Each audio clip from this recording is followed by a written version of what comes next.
Quincey Trojanowski. Yep. Our new principal bassoonist. Yay.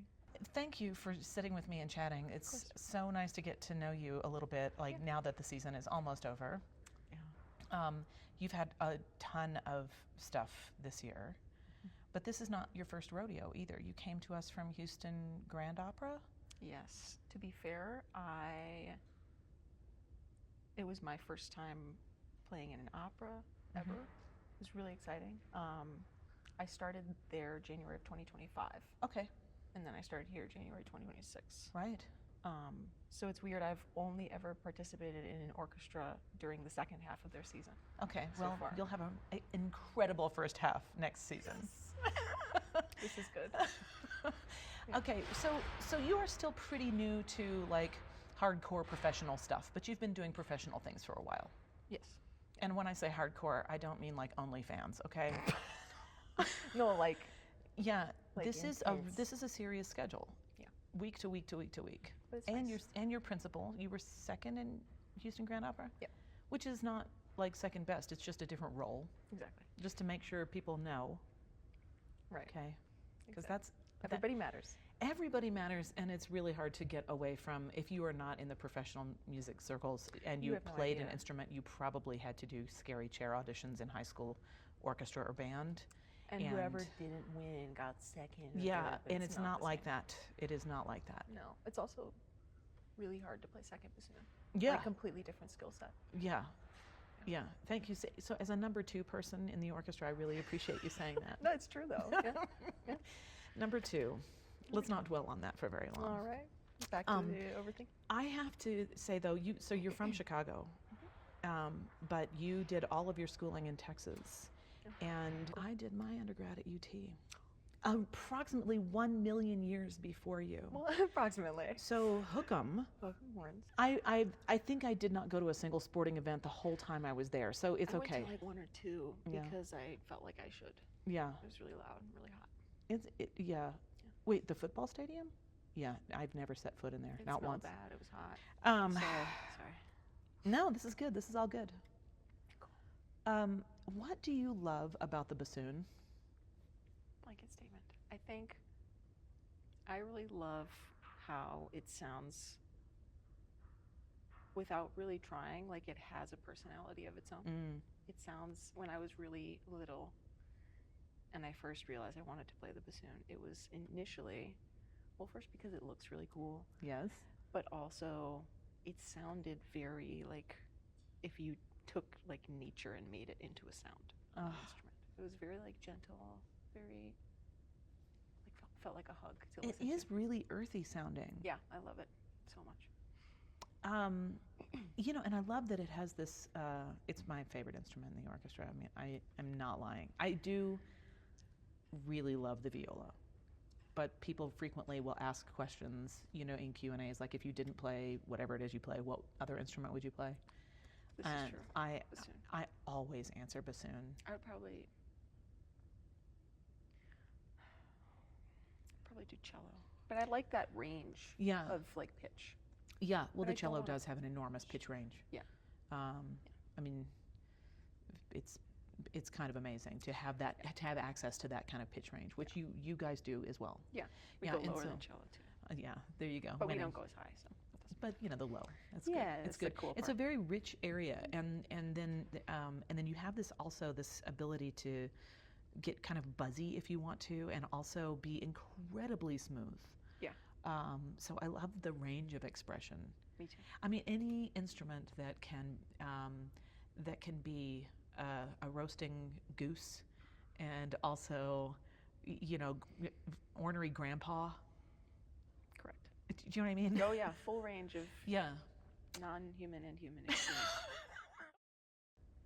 The bassoon, when compared to a lot of other instruments, doesn't have the dynamic like volume range potential. Okay. So a lot of the times to mimic having a bigger dynamic range, we play with the sound Oh, and like yeah. the color and Yeah. transparency to make it sound really quiet or sound fuller, which I have a lot of fun with. Yes. That's more fun than loud and soft.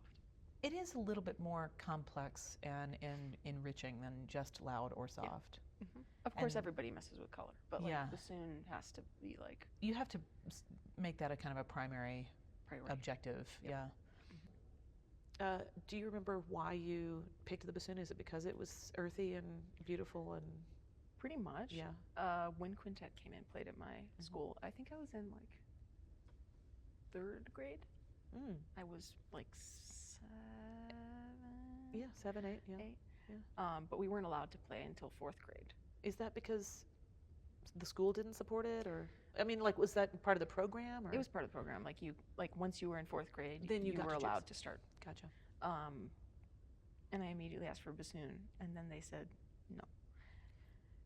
Okay, that's sad. Womp womp. Well, they said my hands were too small, but I really don't think my hands were too small. Do they make tiny bassoons? They do. Oh my gosh, really? It's called a tenorune. It's really little, and it plays as if you're playing in tenor clef. So it plays like a 5th higher or something like that.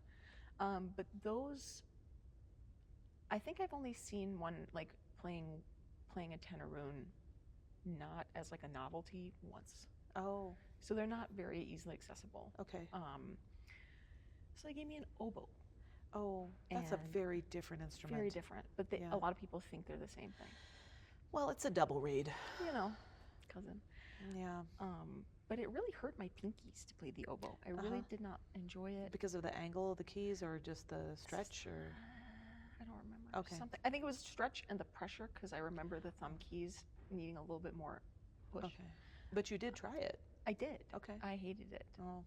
And you know, I love Clarity. the oboe. We love clarity. But I knew from the moment he handed me the oboe that I did not want to play the Yeah. oboe. That's tough. So I whined Of course. to my mom, Okay. and then my mom whined to my band director very Oh. kindly. Yeah. This is all kind whine. Yeah, of course. And then they gave me a bassoon eventually. A couple months went by. A bassoon or a tenorune? A bassoon, Okay. a plastic bassoon. Oh. But that's like a rite of passage, you know, Okay. plastic bassoon. Plastic bassoon, rite of Yeah. passage. Yeah. I have some questions for you. Okay. So, and I'm just gonna hurl some words at you right now, and you just have to immediately some back. respond. Okay. Like I have to respond. Like the goal is to respond quickly. Are you ready for this? All right. Cats, dogs, or reptiles? Cat. Oh, you didn't even wait for me to say reptile. Okay. Okay, see, we're just learning about you. All right. Do you have a fascination with dinosaurs at all? I actually do. Dinosaurs. All right, and then I need a hot take, okay? Oh. I need a hot take on virgin sacrifice. What?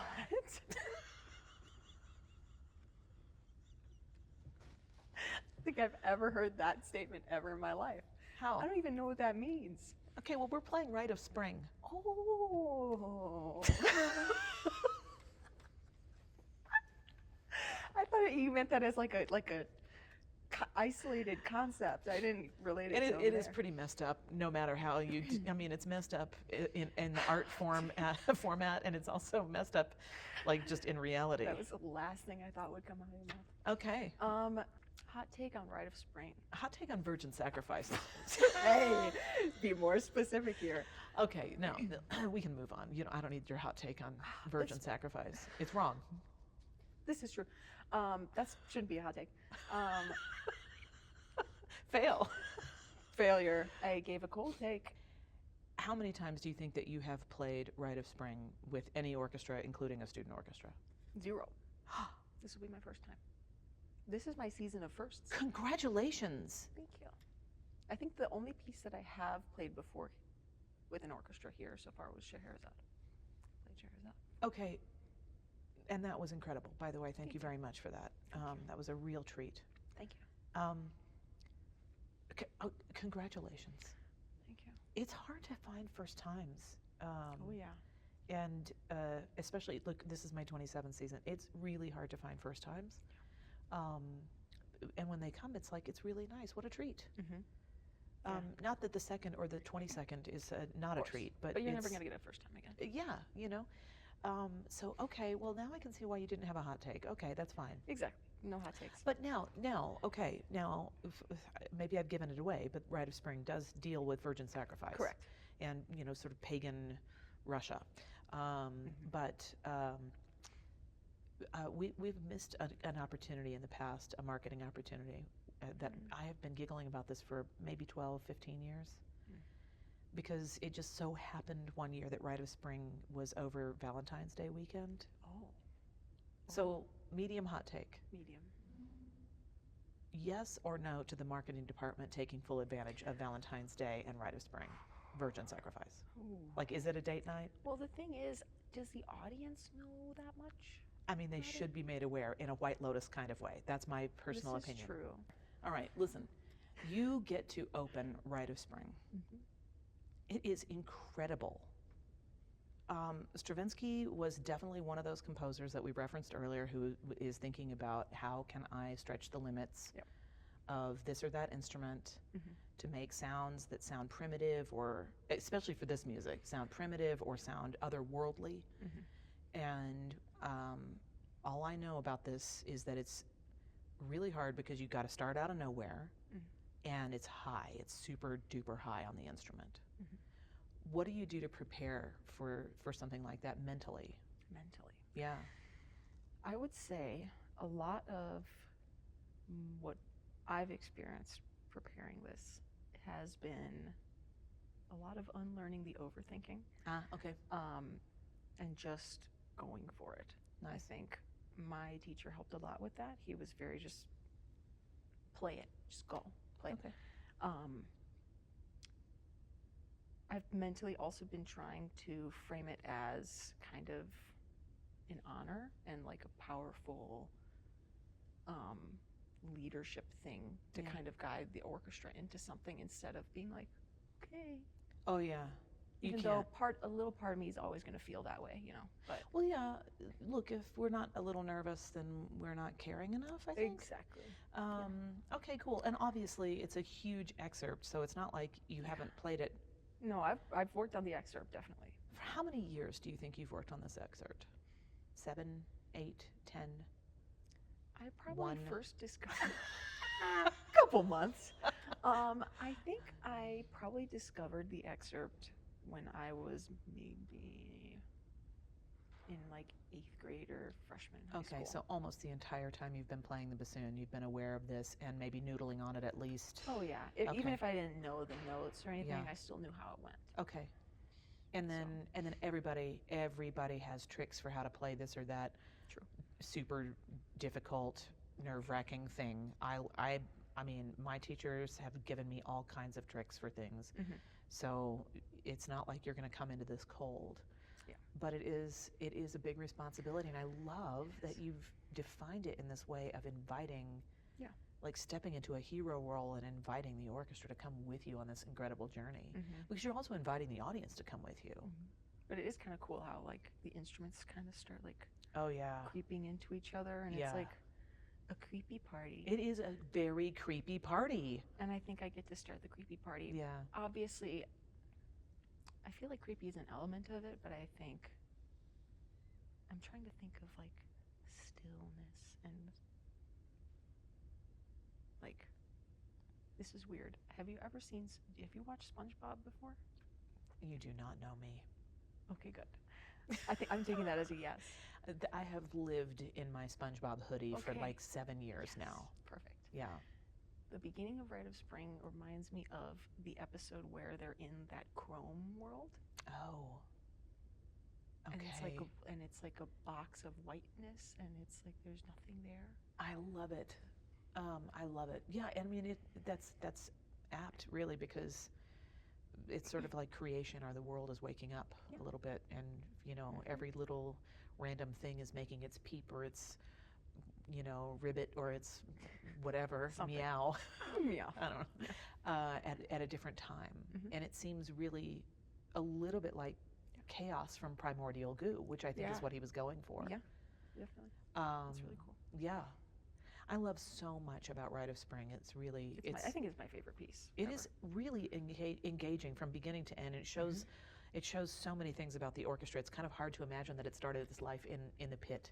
Yeah, exactly. Not being the primary observation. Yes, exactly. So that will finish the program, Rite of Spring, and that's really what I wanted to talk to you about. But we are also starting with the Beethoven Coriolan Overture, then we are moving to Anna Klein Glasslands, which is a saxophone concerto. Okay, and I know that saxophone is more closely related to clarinet. True. But still, is it nice for you to have like a wind instrument, featured in a concert that you're playing? Because it's usually like violin or piano or maybe True. cello. Yeah.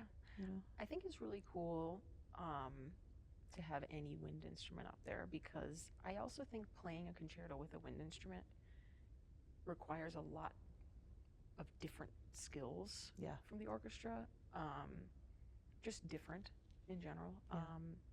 It's also done way less, so it's exciting when you do. I'm not playing that, so I can go out into the audience and listen to it. Oh, good. Yeah, Good. that's my pre-Rite of Spring break. Yeah. But yeah, I tried to find a recording of it. It was really hard too, but it's going to be really cool.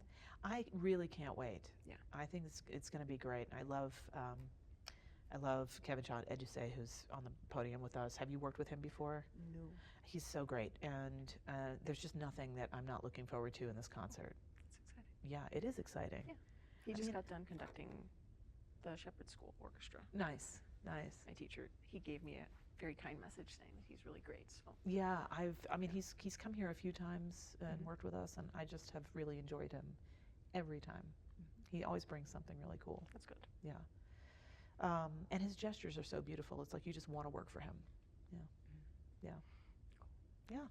Well, I'm out of questions, so I wrote all over my little card, and I feel like I've tortured you enough. Oh, I don't feel tortured.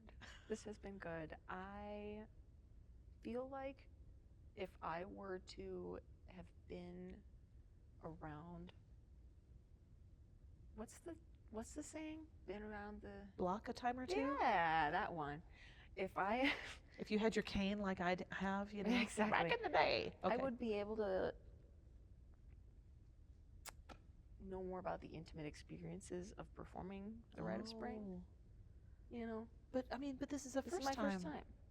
So, man, this is so cool though. Yeah. And it's also not like, the college orchestra experience where that's a first time too. You rehearse it a ton and then you only perform it once. Yeah. So we get 3 right in a row. Yep. Not to say that Friday and Saturday are practice for Sunday, but kind of every day is practice for tomorrow. Oh, of course. Every day, forever. Yeah. Mm-hmm. So that's pretty cool. Yeah, it'll be exciting. Well, I'm pulling for you. Thank you. Also, Likewise. pretty excited just to hear it, so no pressure. Thank you. Because I know there's a whole thing about the jinx. Do you?